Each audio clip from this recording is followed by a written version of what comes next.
네, 안녕하세요. 삼각함수의 시작인 호도법과 라디안에 대해서 일반각과 호도법에 대해서 발표할 2학년 13반 22번 조민이라고 합니다.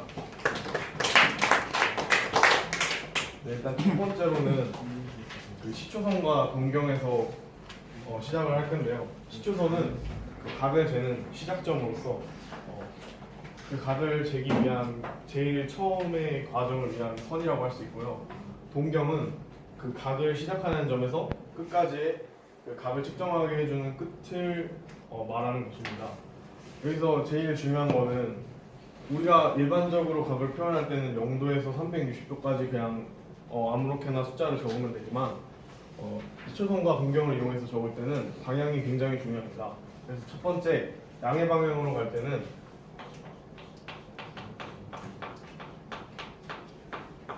예를 들어 알파각을 표현하는데 양의 방향으로 표현하고 싶으면 양의 방향은 시계 반대 방향으로 위쪽으로 가주면 되고요. 두 번째 음의 방향은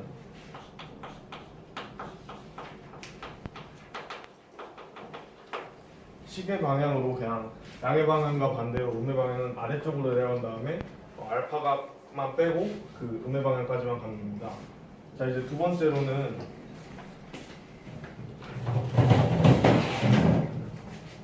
일반각 x도에 대해서 설명해 드릴 건데요. 일단 일반각 x도에서 x는 모든 실수입니다. 즉 동경이 회전하는 양을 말해주는데요. 일단 그 교과서를 보시면 아마 문제 1번에 있는 거랑 비슷하게 제가 예를 들어보는데요. 일단 시초선을 잡고 이제 동경을 잡아줍니다. 그 다음에 여러 각들을 놔주게 되는데요. 일단 저는 45도와 405도, 765도를 놓겠습니다. 일단 플러스가 붙어 있으니 이건 양의 방향인 시계 반대 방향으로 향하게 해주겠죠. 자, 그래서 1번 같은 경우에는 45도까지의 시초선과 동경 끝까지 양의 방향으로 이동해 주면 됩니다. 자, 여기서 405도는 여기서 우리가 한 바퀴를 돌면은 만약 시초선에서 360도인 한 바퀴를 돌면 다시 시초선으로 되돌아오게 됩니다. 그러면 405도는 360도 플러스 45도이기 때문에 그대로 한 바퀴를 다시 돌아서 45도까지 와주면 아까와 같은 경우로 볼 수 있죠. 세 번째 이제 765도는 360도를 두 번 돌리면 720도가 됩니다. 765도에서 720도를 빼면 45도가 나오기 때문에 이와 같은 경우는 다시 또 두 번을 돌아서 다시 오게 되면 똑같은 각도인 45도를 볼 수 있습니다. 이제 양의 방향인 것을 마치고 음의 방향으로 들어갈 건데요. 일단 여기서 음의 방향에 마이너스가 붙어 있죠. 그러면 마이너스 315도는 360도에서 45도만큼 떨어진 그 위치에 있잖아요. 그러면 시초선에서 마이너스 315도만큼 가려면 아까 말씀드렸듯이 시계 방향으로 그냥 가주면 되겠죠. A부터 P까지 여기가 마이너스 315도가 되는 겁니다. 이제 마지막으로 마이너스 675도는 720도에서 45도만큼 더 가면은 675에서 45도만큼 가면 720도가 되기 때문에 일단 한 바퀴를 시계 방향으로 돌아준 다음에 다시 또 동경으로 가주게 되면 똑같이 45도인 걸 볼 수 있습니다. 이거를 그냥 일반각에 대해서 식을 써주게 된다면 360도 곱하기 n, 여기서 n은 마이너스가 될 수 있고 플러스가 될 수 있으니 정소가 될 수 있겠죠.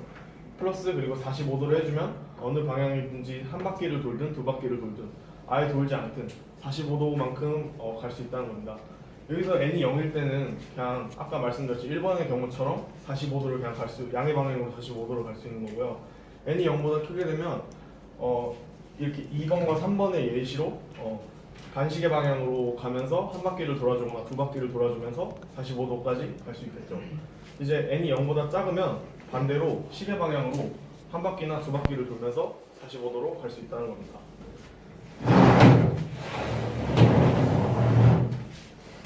이제 세 번째인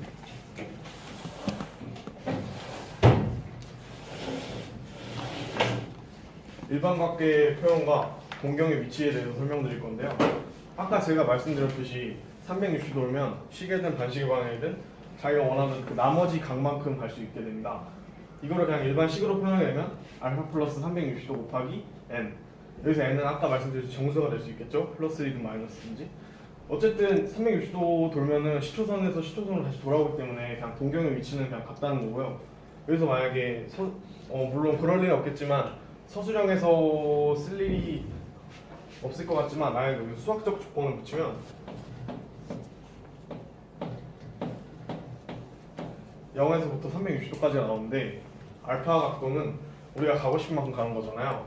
근데 여기서 0을 붙이는데 0에서는 는을 붙이는데 왜 360도에서 는을 안 붙이냐면 360도에 는을 붙여봤자 어차피 다시 0도로 돌아오기 때문에 앞에서 는을 붙여줬기 때문에 그냥 360도에서 는을 붙이면 안 됩니다. 자, 이제 네 번째인 사분면에 따른 동경의 위치를 볼 건데요. 좌표값에 따라서 이걸 모아줄 수 있는데 1사분면은 여기가 1사분면이고 여기가 2사분면이고 여기가 3사분면이고 여기가 4사분면입니다. 1사분면은 0도에서부터 90도까지 아까 나머지 알파를 표현해 줄 수 있고요. 2사분면은 여기서 90도부터 180도 90도부터 180도인 각도를 표현해주면 알파 플러스 360도 n은 그대로 동일하게 가지고 조건을 붙여주면 됩니다. 3, 4분면은 그대로 180도에서 270도까지 3, 4분면을 가지면 되고 4, 4분면은 알파 플러스 360도 곱하기 n을 그대로 두고 270도에서 360도까지 4, 4분면을 지나가게 해주면 됩니다. 이제 교과서에 나와 있지는 않지만 이제 동경의 위치 관계에 대해서 설명드릴 건데요. 여기서 만약에 각도를 알파와 베타가 있어요. 근데 동경을 일치시키고 싶어요. 아까 제가 말했듯이 동경은 시초선과 다르게 시초선을 시작하는 거고 동경은 끝이죠. 그러면 내가 가고 싶은 만큼이 알파예요. 알파인데 알파를 표현하고 싶은데 알파가 솔직히 말해서 360도에서 몇 바퀴를 돌지 모르잖아요. 그러면 알파는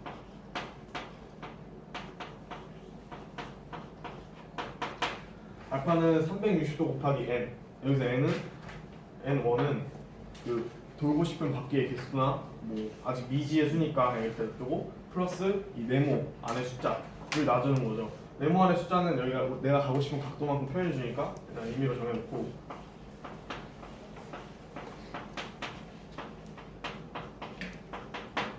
베타는 내가 만약에 한 바퀴나 두 바퀴를 돌 때 정수잖아요. 똑같이 n2로 정해줍니다. n1을 정해주면 그냥 알파와 똑같이 가는 거기 때문에 일단 구분을 해서 놓아주고 알파와 베타를 표현해 준 다음에 이 가운데가 이 수가 거슬리잖아요. 동경이 일치한다는 것은 내가 가고 싶은 대로 가는데 알파와 베타 각도가 일치하다는 걸 말해주니까 연립을 시켜주면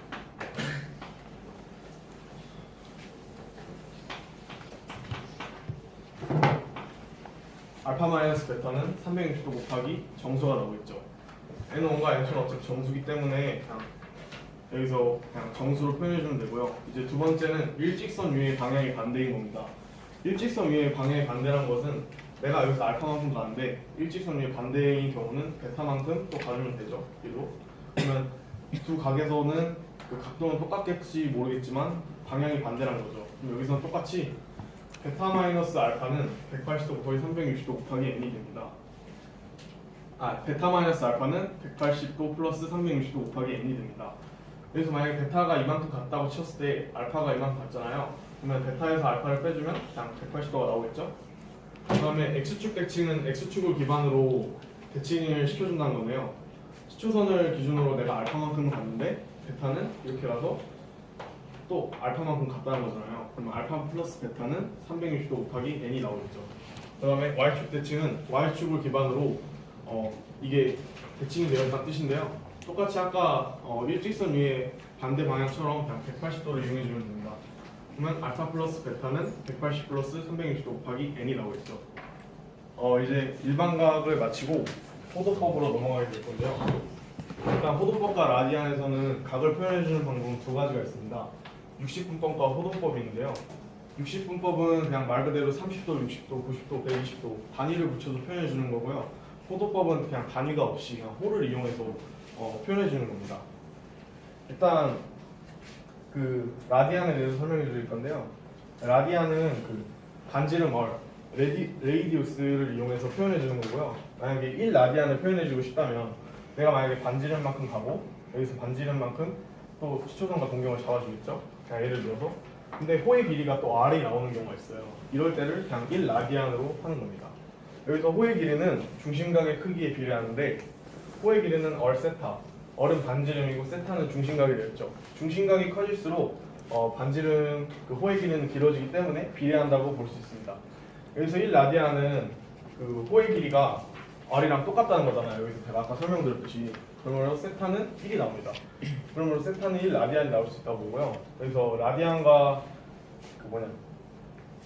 그 관계를 설명해 드리면 1라디안은 파이분의 180도 이렇게 설명해 줄 수 있고 1도는 180분의 파이 라디안이라고 볼 수 있습니다. 교과서 그 52쪽에 60분법과 호도법 사이의 관계를 보시면 그 네모 박스 안에 있는 걸 그래서 설명해 드린 것이니 그냥 보시면 되겠습니다.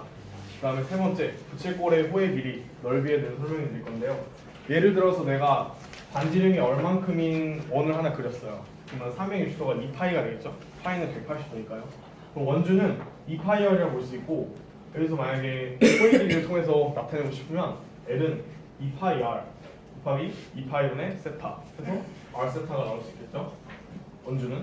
근데 원의 넓이는 우리가 일반적으로 R을 이용한 원에서는 파이 R의 제곱이라고 볼 수 있습니다.